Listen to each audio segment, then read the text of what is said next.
السلام عليكم السلام عليكم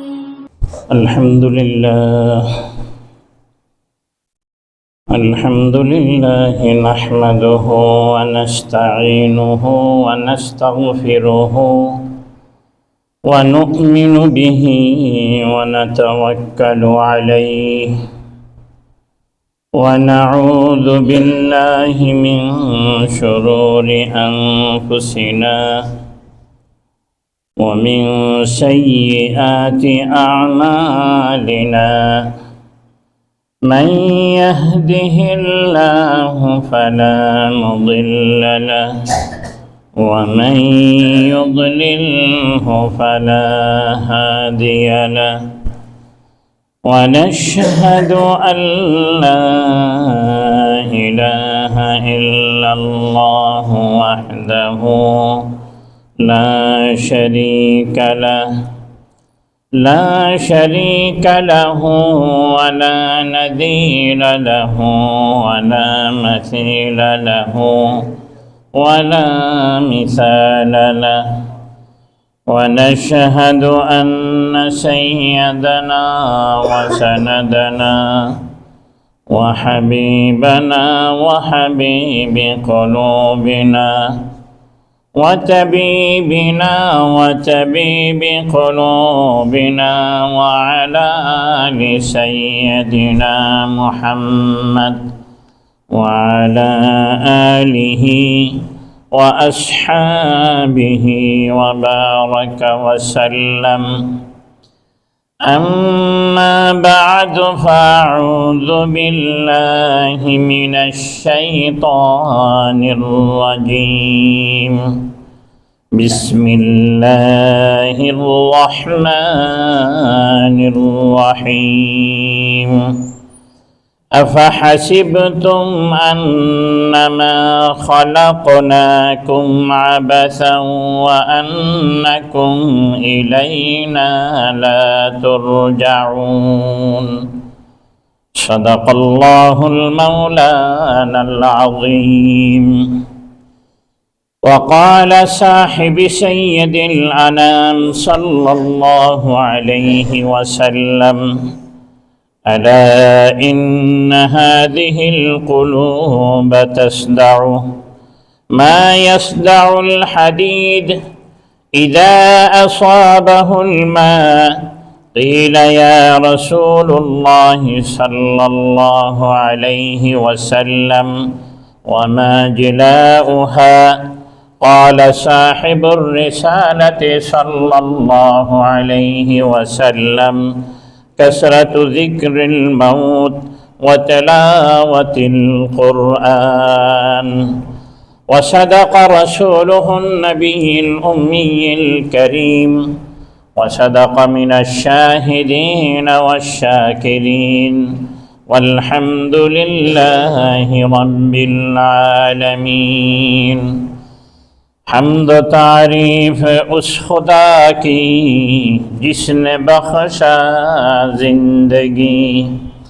حمد و تعریف اس خدا کی جس نے بخشا زندگی درود سلام اس نبی پر جس نے سکھایا بندگی بلغ العلا بكماله كشف الدجى بجماله حسنت جميع خصاله صلوا عليه وآله اللهم صل على سيدنا ونبينا وشفيعنا وحبيبنا ومولانا محمد صلى الله عليه وعلى آله وأصحابه وبارك وسلم الحمد لله ثم الحمد لله আল্লাহ সুবহানাহু ওয়া তাআলা লাখো কোটি শুকর যে মহান পরওয়ারদিগার আলম আমার মতো অদম আদনা গোলামকে আপনাদের মতো দিনদার পরহেজগার ব্যক্তিদের সামনে বসে তেসরা শাবান, শাবানের 3 তারিখ 1447 হিজরি, প্রথম জুমা আদায় করার জন্য আসার বসার, কোরআন ও সুন্নাত থেকে আলোচনা শুনবার বলবার যে তৌফিক মহান সত্তা আমাদেরকে দান করছেন, সর্বে সজুদ হয়ে জুবানান কালিমাত শুকর আদায় করি বলি আলহামদুলিল্লাহ। আল্লাহ সুবহানাহু ওয়া তাআলার দরবারে দরখাস্ত পেশ করি, আল্লাহ আমরা যে কয়েকখানা সালাতু সালাম পড়লাম, এই কয়েকখানা সালাতু সালামকে অগণিত গুণ অজস্র গুণ বৃদ্ধি করে আল্লাহর হাবিবের উপযুক্ত করে পূর্ণ মহাব্বতের সহি করে শুদ্ধ করে, যেভাবে তেলাওয়াত করলে যেরকম জবান দিয়ে তেলাওয়াত করলে আল্লাহ এবং আল্লাহ রসুল সন্তুষ্ট হবেন, এরকম জবান এরকম তেলাওয়াত দিয়ে সোনার মদিনার মধ্যে হাদিয়াতান পৌঁছায় দিন বলেন আমিন। গুনামাপ চাচ্ছি সমস্ত মতো মোহাম্মদিয়া যারা দুনিয়া থেকে বিদায় নিয়ে গেছে, যারা দুনিয়াতে জীবিত আছেন কিয়ামত পর্যন্ত যত মুমিন মুমিনা দুনিয়াতে আসবেন, আল্লাহ সকলের সমস্ত গুনাহ মেহেরবানি করে মাফ করে দিন, সকলকে জান্নাতি হিসেবে কবুল মঞ্জুর করে নিন। আলহামদুলিল্লাহ সুম্মা আলহামদুলিল্লাহ। আজকে শাবান মাসের প্রথম জুমা, এরপরে রমজান মাস। রমজান মাসের ফজিলত বয়ান করে বলে শেষ করা যাবে না, শাবানেরও ফজিলত রয়ে গেছে, কিন্তু এমন কিছু বিষয় রয়ে গেছে এখন, এক সময় দেখা যাইত গ্রামে গঞ্জে বলেন শহরে বলেন সব জায়গায় মানুষের মধ্যে নফল ইবাদতের আগ্রহ ছিল, কারণ তখন ফরজ ইবাদতের আগ্রহ ছিল। এখন নফল ইবাদতকে গুরুত্ব না দেওয়ার কারণে আস্তে আস্তে মানুষের মধ্যে ফরজ ইবাদত পর্যন্ত চলে যাচ্ছে, খবর নেই। এখন তো এমন অবস্থা হয়ে গেছে, লাইলাতুন নিসফু মিন শাবান যে হাদিসগুলি রয়ে গেছে, একটা শ্রেণী বিশেষভাবে এই হাদিসগুলিকে পুরোপুরি অস্বীকার করে বসে, যার কারণে গিয়ে লাইলাতুন নিসফু মিন শাবান যে রয়ে গেছে, এর আজমত এর মহব্বত মানুষের দিল থেকে আস্তে আস্তে উঠে যাচ্ছে। ওই জন্যই দেখা যায়, আমি অনেক সময় উদাহরণ দিয়ে আপনাদের সামনে পেশ করি যে একটা ঘর যদি মানুষ বানায়, ঘরের নিরাপত্তার জন্য দরজা লাগায়, দরজার মধ্যে তালা লাগায়, এরপরে গিয়ে বাহিরে বন্ডারে দেয়। অনুরূপভাবে আল্লাহ সুবহানাহু ওয়া তাআলা ফরজ ইবাদতকে হেফাজতের জন্য ওয়াজিব ইবাদত দিছে, ওয়াজিব ইবাদতকে হেফাজত করার জন্য আল্লাহ তাআলা সুন্নত ইবাদত দিছে, এই সুন্নত ইবাদতকে হেফাজত করার জন্য আল্লাহ তাআলা নফল ইবাদত দিছে। যে ব্যক্তির নফল ছুটে যাবে তার সুন্নাত ছুটে যাবে, যার সুন্নাত ছুটে যাবে তার ওয়াজিব ছুটে যাবে, যার ওয়াজিব ছুটে যাবে তার ফরজ ছুটে যাবে। ওই জন্য নফল ইবাদতের মধ্যে অত্যাধিক জোর দেওয়া উচিত। এই জোরগুলি না থাকার কারণে আজকে আমাদের এই অবস্থা। এই গুরুত্বপূর্ণ রাত্রিটার জন্য আমি আপনাদের কিছু মন মানসিকতাকে তৈরি করার জন্য আজকে দুই একটা কথা বলে ইনশাআল্লাহ শেষ করে দেব, আল্লাহ সুবহানাহু ওয়া তাআলা যদি আমাকে তৌফিক দান করেন। কারণ আল্লাহ নবী রাসূলুল্লাহ সাল্লাল্লাহু আলাইহি ওয়াসাল্লাম বলছেন, ওয়াল মাসিয়াতু নুকতাতুন সাউদাই ফি কলবিহি। আজকে দ্বীনের কথা শুনতেছে, অহরহ শুনতেছে, শোনার কোনো শেষ নাই এখন, পড়ার কোনো শেষ নাই এখন, জানার কোনো শেষ নাই এখন। আজকে থেকে যে 40 বছর পূর্বে দেখে আমাদের ইসলাম ধর্মীয় পুস্তক বাংলাতে খুব কম পাওয়া যেত। 50 বছর আগে 60 বছর আগে তো শূন্যের কোঠায় ছিল। এখন এত ধর্মীয় পুস্তক হয়েছে বলার মতো নয়। 30-40 বছর 50 বছর আগে যদি ওয়াজ মাহফিল, এই যে জুমার মধ্যে আলোচনার বয়ান, এগুলি ছিল না। মানুষ আসতো, খুতবা দিত, জুমা হইতো, চলে যেত। কিন্তু এরপরও মানুষের মধ্যে ধর্মীয় আকর্ষণ বেশি ছিল। মূল দুইটা কারণ। প্রথম কারণ হচ্ছে গুনাহ থেকে বাঁচত, দ্বিতীয় কারণ হচ্ছে আলেম ওলামাকে মহব্বত করত। এই দুটা জিনিসের কারণে মানুষের মধ্যে ইবাদত বন্দেগীর মধ্যে মজবুত ছিলেন। এখন এই দুইটা তো এমন অবস্থায় গেছে, মানে বলারও কোনো ভাষা নাই, এরকম নিচে চলে গেছে। ওই জন্যই মানুষ গুনাহ এমন ভাবে করতেছে এখন যে গুনাহকে গুনাহ পর্যন্ত মনে করতেছে না।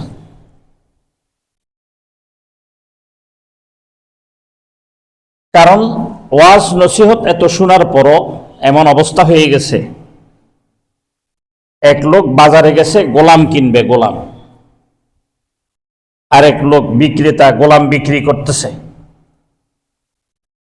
গোলামের পরিচয় করে দিচ্ছে, বলে আমার এই গোলামের এমন গুণ, সে এক কান দিয়ে ঢুকায় আরেক কান দিয়ে বের করে দেয়। আর এই গোলামের এই গুণ যে সে এক কান দিয়ে ঢুকে জবান দিয়ে বের করে দেয়। আর এই তৃতীয় নম্বর গোলামের এই গুণ যে সে যখন কান দিয়ে শুনে তার দিলের মধ্যে বসায় নেয়। তখন বলতেছে, ঠিক আছে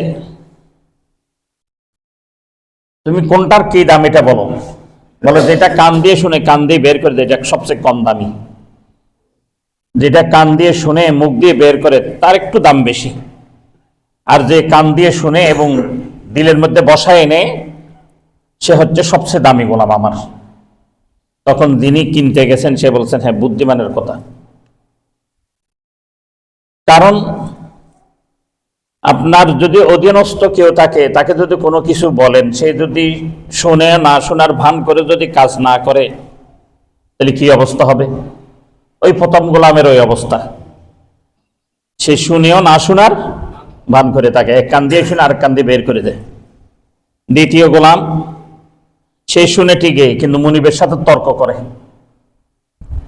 তৃতীয় গোলাম এমন, শুনে তার দিলের মধ্যে বসাই নেই, যেভাবে কাজ করতে বলে ওইভাবে সে কাজ করে নেয়।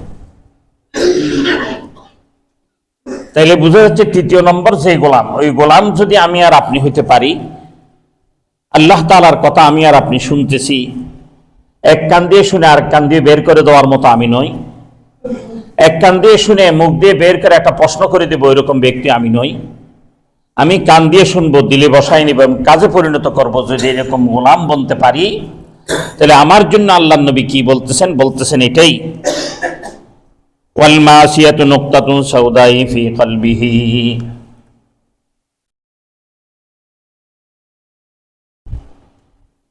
গুনাহ এমন একটা জিনিস, আল্লাহর নবী এটাকে একটা কালো দাগের সাথে তুলনা দিছে। আর কলব, অন্তরকে আল্লাহর নবী রাসূলুল্লাহ সাল্লাল্লাহু আলাইহি ওয়াসাল্লাম একটা সাদা কাপড়ের সাথে তুলনা দিছে। সাদা কাপড়ে যখন একটা দাগ পরে এটা যেরকম দেখা যায়, আরেকটা পরে দেখা যায়, আরেকটা পরে দেখা যায়, হইতে হইতে এমন অবস্থা হয় পুরা কাপড়ে যদি কালো দাগ পরে আর সাদা দেখার কোনো শক্তি নেই। অনুরূপভাবে আল্লাহর নবী রাসূলুল্লাহ সাল্লাল্লাহু আলাইহি ওয়াসাল্লাম বলতেছেন, আমার উম্মতের এমন এক পর্যায়ে পৌঁছে যাবে, তারা এমনভাবে গুনাহ করবে, এমনভাবে গুনাহ করবে, তাদের সামনে কোরআন ও হাদিসের আলোচনা হবে, এক কান দিয়ে শুনবে আর এক কান দিয়ে বের করে দিবে। যার কারণে এখন পরিবেশ এমন হয়ে গেছে, এক কান দিয়ে শুনতেছে আর এক কান দিয়ে বের করে দিচ্ছে। কোনো কিছুর এখন কোনো সমস্যা নেই, কিন্তু মানুষ মসজিদে নেই, নামাজে নাই, ইবাদতে নাই, জিকির আজকারে নাই, কোরআন তেলাওয়াতে নাই। এইগুলি না থাকার পিছনে একমাত্র কারণ গুনাহ, মাসিয়াত, অন্য কোনো দ্বিতীয় কারণ নেই। প্রথম কারণ এটাই যে গুনাহ, অতিরিক্ত গুনাহ করার কারণে। এমন তো গুনাহ, তো বললাম গুনাহ তো গুনাহ, এমন গুনাহ, গুনাহ যে করতেছে গুনাহকে গুনাহই মনে করে না, গুনাহকে গুনাহই মনে করে না। আমার একজন মেহমান আছে, ওনার সাথে কথা হইতে গিয়ে কথা প্রসঙ্গে এই কথাটাই আসলো, বলে আমি তো ওনাদেরকে সাপোর্ট দিই। বলে মোল্লারা কেন রাজনীতি করবে? মোল্লারা রাজনীতি করবে না, রাজনীতি করবো তো আমরা। কারণ আমি বলি যে ঠিকই তো বলছে সে, মোল্লারা তোমার মতো রাজনীতি করবে না। কারণ ব্যাংক ডাকাতি করে তুমি নিয়ে যাবে, তুমি চুরি করে নিয়ে যাবে, লুটতরাজ করবে, রাষ্ট্রের সম্পদ ধ্বংস করবে, এই রাজনীতি তো মোল্লারা করতে পারে না। মোল্লারা ওই রাজনীতি করবে যেটা আমি এখন এখানে রাজনীতি করতেছি। এটাও একটা রাজনীতি, এটাও রাজার নীতির বাহিরে নয়। এটা এমন একটা রাজার নীতি যে রাজাকে বলা হয় আহকামুল হাকিমিন, তিনি রাজাদের রাজা। তার রাজনীতি নিয়ে কথা বলতেছি, তার রাজনীতি করতেছি আমি। ওই জন্য আল্লাহ সুবহানাহু ওয়া তাআলা বলতেছেন, বান্দা তুমি ধ্বংস এবং হালাক হয়ে যাবে তুমি যখন গুনাহকে গুনাহ মনে করবে না। এখন ওই পর্যায়ে আমরা পৌঁছে গেছি, গুনাহকে গুনাহ মনে করতে পারতেছি না। ওই জন্য আল্লাহ সুবহানাহু ওয়া তাআলা বলতেছেন, আফা হাসিবতুম, তুমি তোমাকে কি এটাই বুঝে নিছো আন্নামা খালাকনাকুম আবাসা, তোমাকে এমনি অনর্থক বানানো হয়েছে, তোমাকে কোনো কাজের জন্য বানানো হয় না, এটা তুমি মনে করছো আবাস, একদম অনর্থক তোমাকে বানানো হয়েছে। আল্লাহ সুবহানাহু ওয়া তাআলা অন্য আয়াতের মধ্যে বলতেছেন, না না, তোমাকে তো আমি অনর্থক বানাইনি, এমনি বানাইনি। কি জন্য বানাইছি? ওমা খালাকতুল জিন্না ওয়াল ইনসা ইল্লা লিয়াবুদুন, আমি তোমাকে বানাইছি আমি আল্লাহ তাআলা আমার ইবাদত করার জন্য। ইবাদত কি জিনিস? এটার জন্য মুফাসসিরিন একরাম, সকল মুফাসসিরিন একরাম লিয়াবুদুনের মধ্যে লিয়ারিফুন, আল্লাহকে জানতে হবে, চিনতে হবে, মানতে হবে। জানা চেনা মানা যখন একসাথে হবে তখন বান্দার জন্য কল্যাণ হবে। জানা মানা চেনা যখন একসাথে হবে না তখন বান্দার জন্য কল্যাণকর হবে না। এই দিন বান্দার জন্য মুসিবত হয়ে দাঁড়াবে। যেরকম দিন মুসিবত হয়ে গেছিলেন নূহ আলাইহিস সালামের কওমের জন্য, লূত আলাইহিস সালামের কওমের জন্য, হুদ আলাইহিস সালামের কওমের জন্য, সালেহ আলাইহিস সালামের কওমের জন্য দিন মুসিবত হয়ে দাঁড়াবে। ওই জন্য ভাইও, দিনকে আমি আমার মুসিবতের জরিয়া হিসেবে না বানাই, আমার জন্য বিপদ আপদের জরিয়া না বানাই। দিন যদি আমি পালন করি আমার জন্য শান্তি আর শান্তি, কল্যাণ আর কল্যাণ। আর যদি দিনকে যদি আমি ইগনোর করি, বাদ দিয়ে দিই, তাহলে দিন আমার জন্য বিশাল মুসিবত হয়ে দাঁড়াবে। ওই জন্য আল্লাহর নবী রাসূলুল্লাহ সাল্লাল্লাহু আলাইহি ওয়াসাল্লাম আল্লাহকে চিনার রাস্তা পথ বলে দিচ্ছেন। আল্লাহ নবীর মাকসাদ, উদ্দেশ্য, আল্লাহ নবীর আসার শুধু একমাত্র একটাই কারণ, এটা হচ্ছে বান্দাদেরকে আল্লাহর সাথে জড়িয়ে দেওয়া, সম্পর্ক করে দেওয়া। আল উলামা ওয়ারাসাতুল আম্বিয়া, এই উলামায়ে কেরাম ওরা আল্লাহ নবীর ওয়ারিস, তাদের এক জিম্মেদারি এটা হচ্ছে বান্দাদের সাথে আল্লাহর সম্পর্ক করে দেওয়া। এই সম্পর্ক না হওয়ার পেছনে শুধু একমাত্র কারণ, যেই বাধা, এটা হচ্ছে গুনাহ। এই গুনাহটার কারণে আমি আর আপনি এমন অবস্থা হয়ে গেছে, কেউ যদি বলে এটা ইবাদত না করলেও চলে, ইবাদত করার জন্য যেটা বলছে এটা তো করে না, ইবাদত না করলেও চলে যদি বলে, তাহলে কি অবস্থা হবে? কথা বুঝাইতে পারেনি মনে হয়। ফরজ নামাজ পড়তে হবে, এটা ফরজ। যদি কেউ ফরজ নামাজ না পড়ে কুফরি হয়ে যাবে। আর যদি বলে যে শবে বরাতের রাতে তুমি ইবাদত না করলেও চলবে, তাহলে শবে বরাতের রাতে আর কেউ করবে? যে ফরজটা না করলে গুনাহগার হয়ে যাচ্ছে, কুফরি করতে হয়ে যাচ্ছে, এই কাজটা পর্যন্ত করতেছে না, তাই নফলটা কেমনে করবে? এই যে মধ্যখানে এই গলতগুলি, এগুলো শুধু একমাত্র গুনার কারণে। বান্দার দিলের মধ্যে গুনার সবব এমন ভাবে ঢুকে গেছে যে বান্দার কাছে ভালো কথাগুলি ভালো মনে হয় না, মন্দ কথাগুলি বান্দার কাছে খুব ভালো লাগে। ওই জন্যই বান্দা আজকে বরবাদ এবং ধ্বংস এবং হালাক হয়ে গেছে। ব্যক্তি অশান্তি হয়ে গেছে, পরিবার অশান্তি হয়ে গেছে, সমাজ অশান্তি হয়ে গেছে, রাষ্ট্র অশান্তি হয়ে গেছে, আন্তর্জাতিক পর্যায়ে পর্যন্ত অশান্তি সৃষ্টি হয়ে গেছে। এক্সট্রা রাষ্ট্রের প্রধান রাষ্ট্রের জনগণের উপর কি করতেছে না করতেছে জনগণ খবর নেয় না। অন্য রাষ্ট্রে এসে তাকে সু মেরে নিয়ে গিয়ে তার দেশে নিয়ে গিয়ে বিচার করে। এর সে নির্লজ্জ, এর সে মানে কি বলবো, শব্দ আমার আসতেছে না। এই জায়গায় কিসের ইনসাফের তালাশ করেন আপনি? কিসের সুখের তালাশ করেন আপনি? কিসের শান্তি তালাশ করেন আপনি? যদি সরিষার ভিতরে ভূত থাকে, ওই সরিষা দিয়ে ভূত তাড়ানো যাবে? কথা বুঝেন নাই মনে হয়। যে সরিষার ভিতরে ভূত রয়ে গেছে, ওই সরিষা দিয়ে ভূত তাড়ানো যাবে না। এখন আমরা ভূত তাড়ানোর চেষ্টা করতেছি যে সরিষার ভিতরে ভূত রয়ে গেছে তারে দিয়ে, ওই সরিষা দিয়ে। কোফাল পরা মুসলমান। খায়ের আসেন, যেটা বলতেছিলাম, আল্লাহ সুবহানাহু ওয়া তাআলাকে চিনতে হবে, জানতে হবে, মানতে হবে। এই চিনা জানা আমার মধ্যে আপনার মধ্যে যদি আসে, আল্লাহ সুবহানাহু ওয়া তাআলা আমাকে আপনাকে বলতেছেন আহসানুল খালিকিন, আমি সৃষ্টির মধ্যে শ্রেষ্ঠ জীব।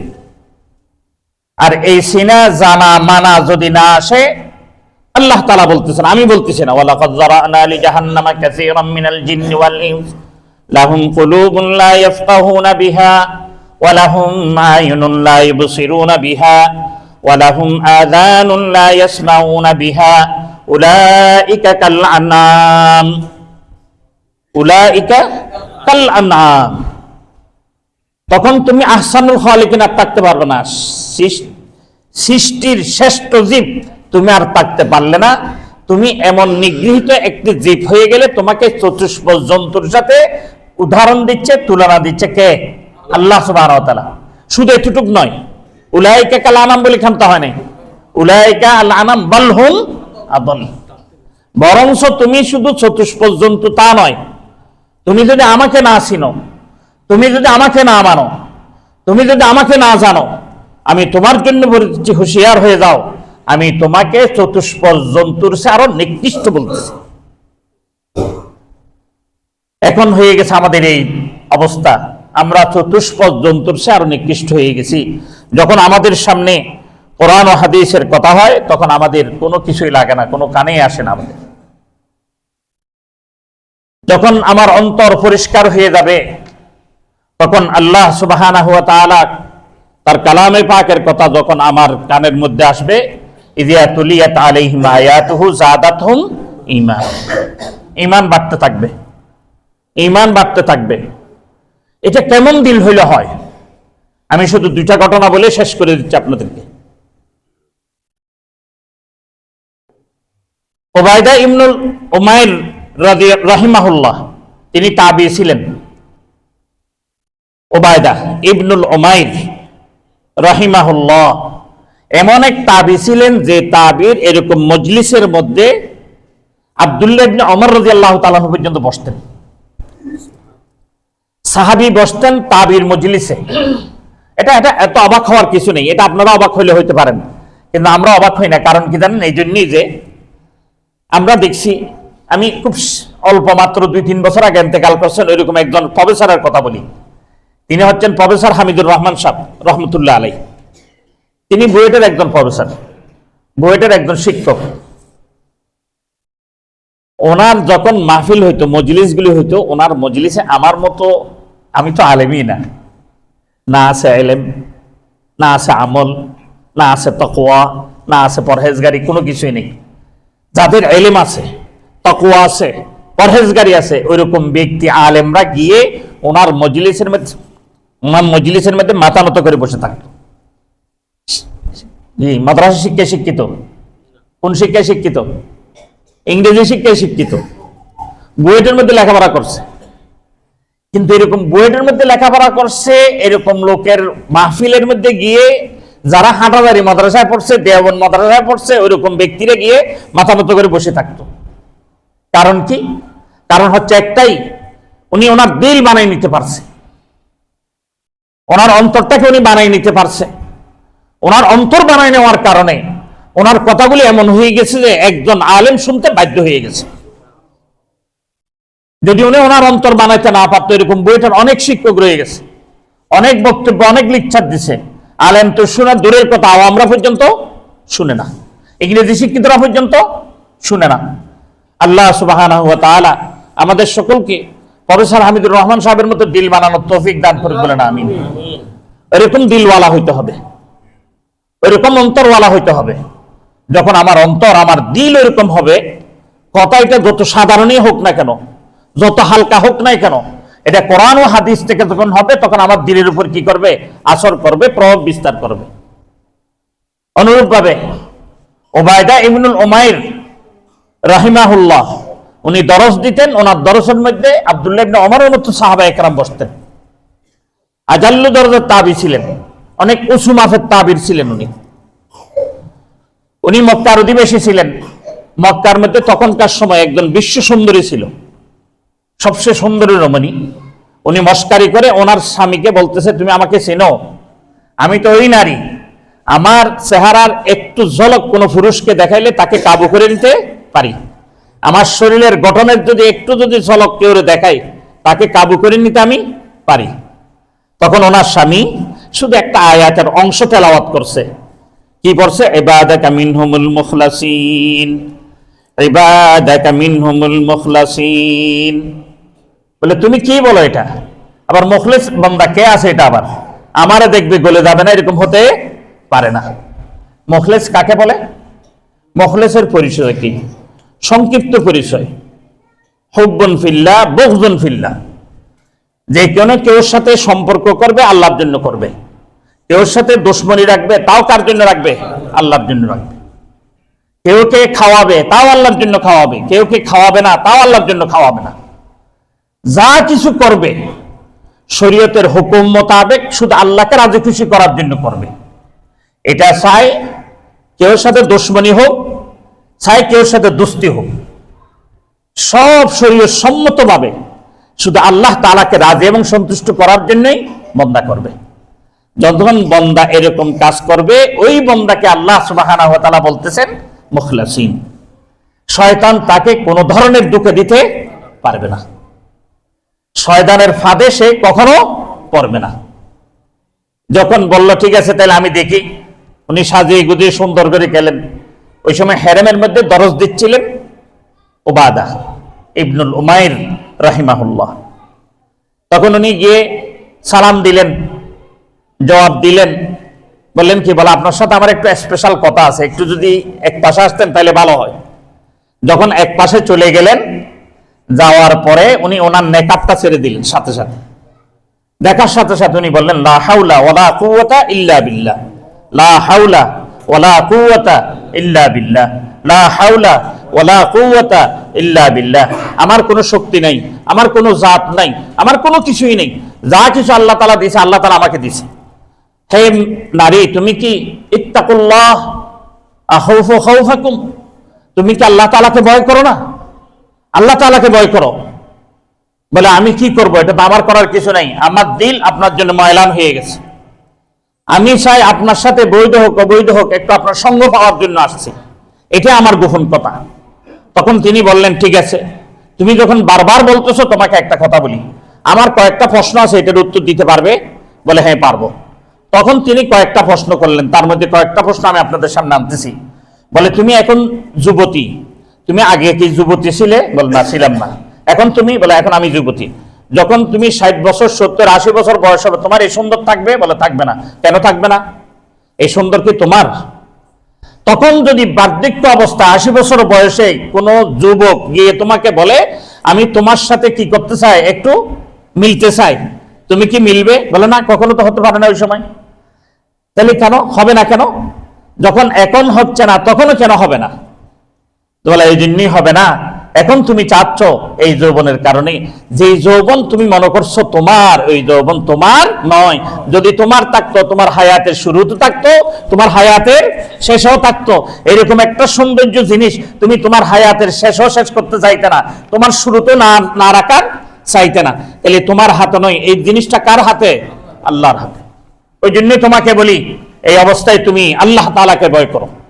আমিও বলবো যদি আজকে আমার যুবক ভাইদের যদি দিল এরকম হয়ে থাকে, অন্তর এরকম হয়ে থাকে, কলব এরকম হয়ে থাকে, তাহলে আপনার দিলের মধ্যে আসলে এটা প্রভাব বিস্তার করবে। এত সুন্দর একজন নারী, যে নারীকে দেখলে কোনো পুরুষ তার দিকে তাকায় না, চায় না, মনোবাসনা জাগে না, এরকম নারী নয় এটা। এত সুন্দর নারী সকলেরই জাগে, এরকম নারীকে বলতেছে এই যৌবনকাল এটা তোমার নয়, এটা কার? আল্লাহ তাআলা এটাকে যেভাবে ব্যবহার করতে বলছে ওইভাবে তুমি ব্যবহার করো। যদি এইভাবে তুমি ব্যবহার না করো, তুমি শুনে রাখো কাল কিয়ামতের ময়দানে বার্ধক্যের প্রশ্ন করা হবে না। কথা বুঝে আসতেছে? বার্ধক্যের প্রশ্ন করা হবে না। তুমি যখন নাকি বাচ্চাকাল শিশুকাল ছিল তখনকার প্রশ্ন করা হবে না, প্রশ্ন করা হবে কোন সময়ের? এই যৌবনের তোমার প্রশ্ন করা হবে এটা তুমি কোথায় কাটাইছিলে। এক কথায় কাবু হয়ে গেছে, নরবর হয়ে গেছে, নেকাব টেনে দিছে। এরপর বলতেছে শুনো, মালাকুল মউত তোমার সামনে আসে গেছে। ওই সময় তোমাকে বলতেছে একদম এত সুন্দর পুরুষ সুপুরুষ যার দিকে যে কোনো মহিলা তাকাইলেই যে কোনো মহিলা তার সঙ্গ দিতে চাইবে, ওইরকম পুরুষ গিয়ে তোমার বলতেছে আসো আমি তোমার এখন সঙ্গ চাই, তুমি কি সঙ্গ দিবে? বলে না। কেন? আজরাইল এসে গেছে, এই সময় সঙ্গ দেওয়ার মতো নয়। তুমি যে সঙ্গ দিবে ওই সময় তো আজরাইল চলে আসতে পারে। তুমি কেমনি এই গুনার কাজ করতেছো? এই গুনার কাজরত অবস্থায় তোমাকে যদি আজরাইল এসে জানটা তোমার কবজ করে নিয়ে যায়, তোমার কি অবস্থা হবে? তার দিলের মধ্যে আরেকটু প্রভাব বিস্তার করছে। এরপরে বলতেছে যদি আল্লাহ পাক তোমাকে, যদি আল্লাহ তাআলার কাছে কাল কিয়ামতের ময়দানে যাবে, আল্লাহর সামনে উপস্থিত হয়ে গেছো, আল্লাহ তোমাকে দেখতেছে, এই সময়ের মধ্যে কোনো যুবক এসে তোমাকে যদি কি বলে আমি তোমার সাথে একটু সম্পর্ক চাই, তুমি কি দিবে? বলে না, কখনো না। তাইলে বলো আল্লাহ এখন তোমাকে দেখতেছে না? মিন হাবলিল ওয়ারিদ, তোমার শাহিরগের আল্লাহ তোমার নিকট, আল্লাহ তোমাকে এখন দেখতেছে, তুমি কেমনে এই প্রস্তাব দিলে? এখন তখন আরো কাবু হয়ে গেছে, সে নরম হয়ে সালাম দিয়ে বিদায় নিয়ে চলে গেছে। গিয়ে দেখে তার স্ত্রী যতটুক সময় বাচ্চাদের জন্য ব্যয় করার ব্যয় করে, বাকি সময় আল্লাহর জন্য ব্যয় করা আরম্ভ করে দিছে। এটাকে ওয়াজ বসিয়েছিল, কণ্ঠ দিয়ে সুন্দর ওয়াজ করছে। একটু মাত্র প্রশ্ন উত্তরের জবাবের মধ্যে আল্লাহ তাআলা হেদায়েত দিয়ে দিল। কারণ কি? ওই আমার কথা ওইটাই যে আল্লাহ তাবারক ওয়া তাআলা তাদেরকে এমন স্বচ্ছ একটা কলব এবং অন্তর দিয়েছিল, যে অন্তরের কারণে দুই একটা কথা বলছে, এটা এমন ভাবে রেখাপাত করছে যে সেই গুনার থেকে বাঁচছে তো দূরের কথা, এটা না, নেকির কাজের মধ্যে এমন ভাবে লেগেছে যে মাত্র স্বামীকে যেটুক সময় দেওয়ার স্বামীকে সময় দেয়, বাচ্চাদের যেটুক সময় দেওয়ার অতটুক সময় দেয়, বাকি যে সময়টা আছে সেই সময়টা আল্লাহর জন্য ব্যয় করে। বলেন সুবহানাল্লাহ। এটা আর একটা আল্লাহর নবীর এক সাহাবী ছিলেন, হুযায়ফা ইবনে সাদ রাদিয়াল্লাহু তাআলা আনহু। এক লোক বলতেছিল তুমি আমাকে চিনো? আমি অমুক গোত্রের। বলে এত অমুক গোত্রের এত অহংকার করার কি রয়ে গেছে? বলে হ্যাঁ, অহংকার করার একটা বস্তু রয়ে গেছে। কি বস্তু? বলে আমি অহংকার এই জন্যই করতেছি, আমার গোত্রের মধ্যে এমন একজন লোক আছে যার একজনের সাক্ষী দুই সাক্ষীর সমান হয়ে যায়। পৃথিবীর বুকে কোন নবীর সাক্ষীও দুই সাক্ষী নেই। কি বললাম? কোন নবীর সাক্ষীও দুই সাক্ষী নেই।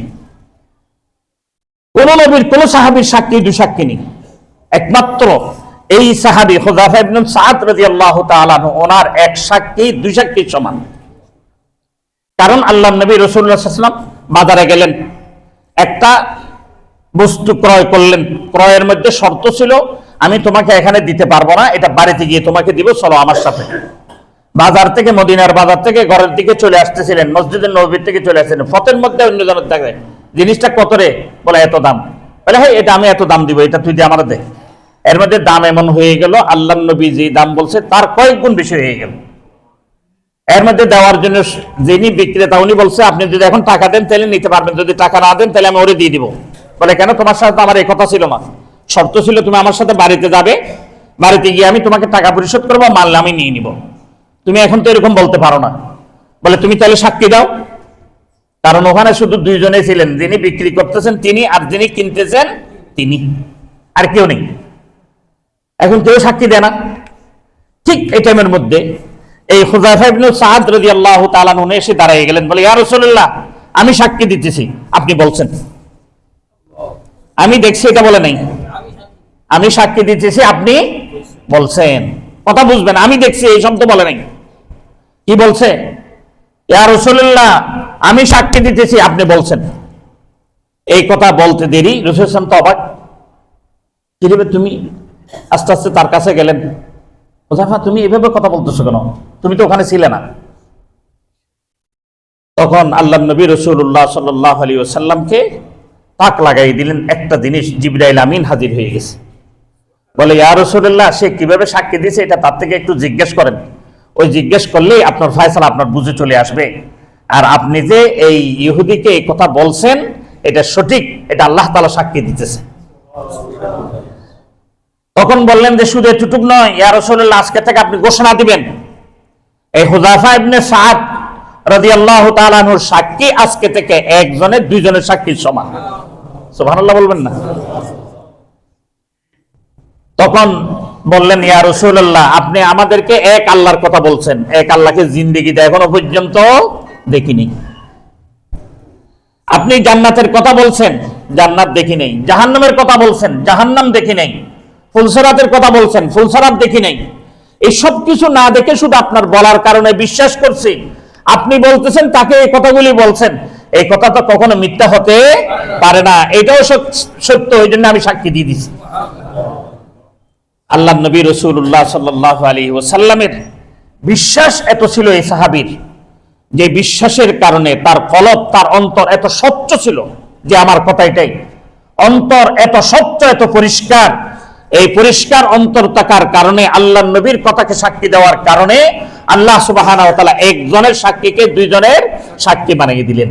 যদি এরকম কোন বান্দা তার অন্তরকে এরকম পরিষ্কার করে নিয়ে আসতে পারে যে আমি আজকে থেকে গুনাহ বাদ দিয়ে দিব, মাসিয়া বাদ দিয়ে দিব, নেক কাজ ছোট থেকে ছোট হবে এটা ছাড়বো না, গুনার কাজ ছোট থেকে ছোট হবে এটা ছেড়ে দিব, গুনার কাজ করব না, ছোট থেকে ছোট হোক না কেন, বড় গুনাহ তো দূরের কথা, ছোট থেকে ছোট গুনাহ এটা আমি কি ছেড়ে দিব, ছোট থেকে ছোট নফল আমল এটা আমার ছাড়তে রাজি না। যখন বান্দা এইভাবে তৈয়ার হইতে পারবে, ওই বান্দাকে যতই শবে বরাতের ওয়াজের বিপক্ষে করুক না কেন, শবে বরাত তার থেকে বাদ যাবে না, লাইলাতুন নিসফি মিন শাবান তার থেকে বাদ যাবে না। এমনি বাদ যাবে না। আগামী আরেকটা জুমা আছে ইনশাআল্লাহ, আলোচনা আপনাদের সামনে পেশ করব, আল্লাহ যদি তৌফিক দান করে। আজকে তো অনেক কথা ছিল, কথাই বলতে পারি নেই। কথা দর্দ দিল কিসকো কহো না গোই গম হার নেহি, আয় খোদা তেরে সওয়া কোই মদদগার নেহি। দিলের মধ্যে অনেক গম, অনেক পেরেশানি, পেরেশানির মধ্যে এটাই পেরেশানি। আল্লাহ নবী রাসূলুল্লাহ সাল্লাল্লাহু আলাইহি ওয়াসাল্লাম হারিস, বান্দারা সমস্ত মানুষ যেন জান্নাতীওয়ালা হয়ে যায়, আল্লাহ নবীর এই লোভ, এই লালসা ছিলেন। সমস্ত উলামায়ে কেরামের একটাই লোভ, একটা লালসা, এটা হচ্ছে যে সমস্ত মানুষ দিনদার বনে যায়, সমস্ত মানুষ মসজিদমুখী বনে যায়, সমস্ত মানুষ দ্বীনের মধ্যে চলে আসুক, সমস্ত মানুষ নেক আমল করুক, গুনাহ ছেড়ে দিক। যখন গুনাহ ছেড়ে দিবে, নেক আমল করবে, তখন আল্লাহ সুবহানাহু ওয়া তাআলা বন্দাকে এমন ফায়দামন্দ করবেন, বন্দা কল্পনাই করতে পারবে না। এটা গুনাহ এবং নেকির মধ্যে পার্থক্য কি? গুনাহ এবং নেকি, দিন এবং রাত্রি চিনেন, দিন এবং রাত্রি, অমাবস্যার রাত্রি চিনেন, অমাবস্যার রাত্রি। অমাবস্যার রাত্রি যদি একটা গ্রামের রাস্তা দিয়ে হাঁটতে যায়, হাঁটতে হাঁটতে এরকম গ্রামের রাস্তার পাশে কি থাকে? গাছ থাকে, গাছের শিকড় অনেক সময় রাস্তার উপর দিয়ে থেকে যায়। তখন অনেক সময় যদি অমাবস্যার রাত্রে যদি কেউ হাঁটে, তাহলে কি নিরাপদে হাঁটতে পারবে না? সে এদিক ওদিক পাবে যে উষ্টাকেই পড়ে যাবে, পড়ে যাবে। গুনাহ এরকম, আমাকে আপনাকে শান্তিতে থাকতে দিবে না। গুনাহ এমন একটা জুলমত, এমন একটা মাসিয়ত, যে এত অন্ধকার, এত অন্ধকার, কি অমাবস্যার রাত, তার চেয়ে জঘন্য অন্ধকার এই গুনাহ। এই গুনাহ আমাকে আপনাকে শান্তিতে থাকতে দিবে না। ব্যক্তি শান্তি পাবে না, পরিবার শান্তি পাবে না এই গুনার কারণে, সমাজ শান্তি পাবে না এই গুনার কারণে, রাষ্ট্র শান্তি পাবে না এই গুনার কারণে, আন্তর্জাতিক পর্যায়ে শান্তি পাবে না। আর হচ্ছে যে নেক, একটা সাদা স্বচ্ছ এরকম কাপড়ের মতো বা দিনের মতো, এরকম যদি সূর্যের আলোর মধ্যে কেউ হাঁটে, সে কি উজুট খেয়ে পড়ে যায়, তখন তাকে কি বলে? এই বেটা চোখে দেখাস না? না অন্ধকারের মধ্যে এই কথা বলে? অন্ধকারে কেউ হাঁটতে গিয়ে উজুট খেয়ে পড়ে যায়, তাকে কি বলে? তুই চোখে দেখাস না, এরকম বলে? বলে না। কিন্তু আলোর মধ্যে যদি পড়ে যায়, তাহলে চোখে দেখাস না? এখন বলবে আমি আর আপনি যদি নেক কাজ করার পরও কোনো মুসিবত আসে, বুঝতে হবে আমি আর আপনি দেখি নাই, কোনো গুনাহ না কোনো গুনাহ করে ফেলছি। ওই গুনাহ করার কারণে আল্লাহ তাআলা আমাকে দিনের স্বচ্ছ আলোর মধ্যে কি ফেলে দিচ্ছে। ওই জন্য ভাইও আল্লাহর ওয়াস্তে বলি, করজোর হাতে বলি, আসেন আসেন মসজিদের দিকে আসেন, আসেন আসেন দিনের দিকে আসেন, আসেন আসেন গুনাহ থেকে বাঁচেন। তাবিজ লাগবে না, কবজ লাগবে না, হুজুর লাগবে না, কিচ্ছুই লাগবে না। যখন আপনি নেক কাজের মধ্যে চলে আসবেন, গুনাহ বাদ দিয়ে দিবেন, আল্লাহ সুবহানাহু ওয়া তাআলা আপনাকে এমন কল্যাণ দিবে, এমন শান্তি দিবে, এমন সুখ দিবে, যেই সুখ আপনি কল্পনাই করতে পারবেন না। সুবহানাল্লাহ বলেন। ওই জন্য আল্লাহ সুবহানাহু ওয়া তাআলা আমাদের সকলকে গুনাহ ছেড়ে দিয়ে নেক কাজ করার তৌফিক দান করুন, বলেন আমিন। লাইলাতুন নিসফি মিন শাবান আসতেছে সামনে। আজকে হচ্ছে 3 তারিখ, 14 তারিখ দিনগত রাত্রি, নিসফু মিন শাবান। ওই রাত্রিকে মূল্যায়ন যদি আমি আর আপনি করতে হয়, তাহলে গুনাহ বাদ দিতে হবে, নেকির দিকে আসতে হবে। মিসকালা যাররাতিন খায়রান ইয়ারা ওয়া মান ইয়ামাল মিসকালা যাররাতিন শাররান ইয়ারা।